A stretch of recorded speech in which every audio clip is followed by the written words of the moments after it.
Joining me to break this down, President of the Zionist Organization of America, Mort Klein. Good to see you, Mort. Good morning. The outrage isn't so much about Tucker Carlson interviewing a person who spreads white nationalist ideology, anti-Semitic rhetoric. The anger stemming from the way Carlson actually treated the guests. Let me play a sample. And at that time, so it was like late December. It's actually funny. It was December 18th. I remember because that's an important date to me. And it's Joseph Stalin's birthday. Oh. I'm a fan. You're a fan of Stalin's? Mm-hmm. Oh, I was an admirer. But we don't need to go into that, I guess. Well, that's, okay, let's get back to it. We'll circle back to that. It was weird because... So Tucker didn't embrace that, but didn't really press him on it. You know, this is a guest who admits to admiring a man, Hitler. He also admires Hitler, responsible for killing 43 million Jews. Yeah. And Fuentes said he admires Hitler for being awesome and cool.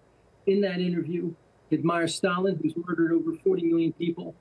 And Tucker Carlson despicably did not push back and say, this is disgusting. How dare you say you're a fan of Stalin and you admire Hitler? And by the way, he also says he admires Hamas, whose charter calls for the murder of every Jew on earth.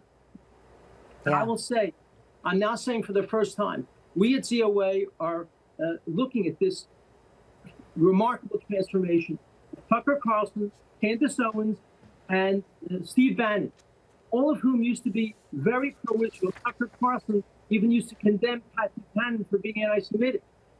These three have now transformed from being extraordinarily pro-Israel to being extremely hostile to Israel. We're asking the Justice Department to investigate, are there any outside influences, financial influences, that have caused this dramatic and remarkable change? Because it really makes no sense whatsoever. It's time to look into what is really behind this.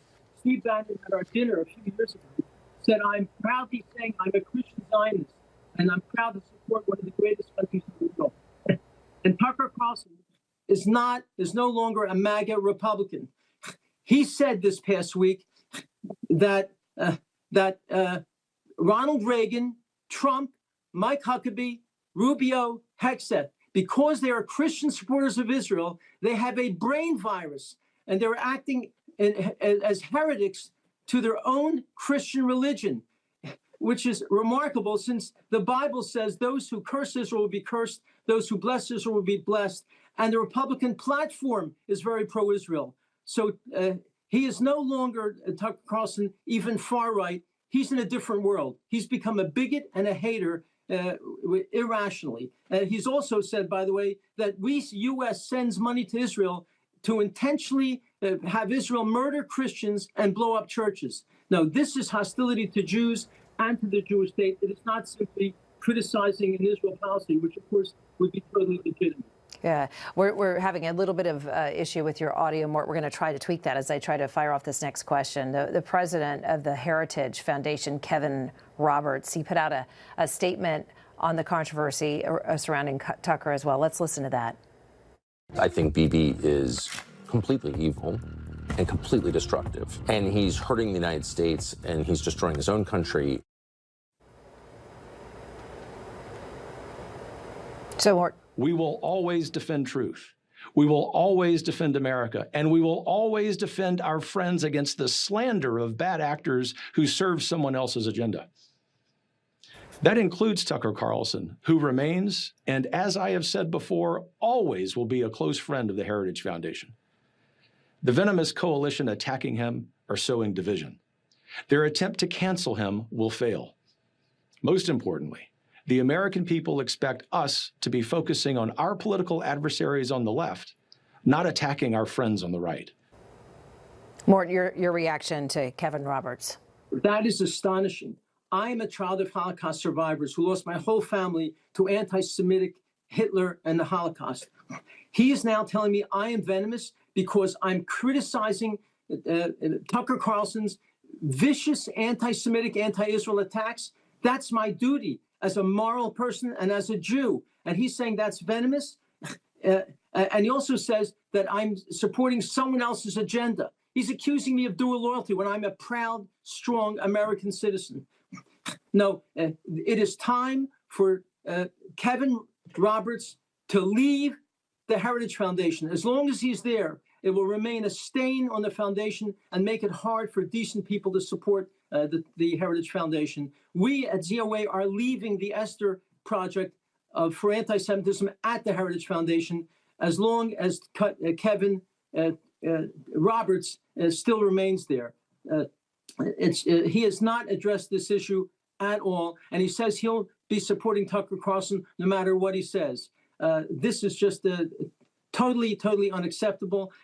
And Tucker Carlson, by the way, is not even a patriot. He has condemned America for destroying the nukes of Iran, which are aimed at the United States of America. They scream in Iran, death to America. And he says those who support destroying the nukes are warmongers. So he's no longer a patriot. He's no longer a Republican. He's simply become an irrational bigot. Morton, I'm out of time here, but before I let you go, Election Day, Moram Zamdani appears to poised to take over New York as mayor of the largest city in the United States. I have 30 seconds, sir. Can you please respond? I'm saying this as a private person, not a ZOA, and I'm deeply worried that Mamdani will do to New York City what the Islamist mayor of London has done. He's destroyed London. It's become crime-infested. It's become a city that's no longer clean and working properly. This man will be raising taxes dramatically, promising free everything to people, just as Maduro and Venezuela promised the Venezuelans everything will be free. And what's happened is Venezuela is now a hellhole of corruption and destruction, and people can't make a living there anymore. I'm worried he's going to be harming the most important city in America, the most important city in the world, by his outrageous, extreme left-wing communist policies. Morton Klein, president of the Zionist Organization of America. Good to have you on, sir. Thank you. Thank you. As we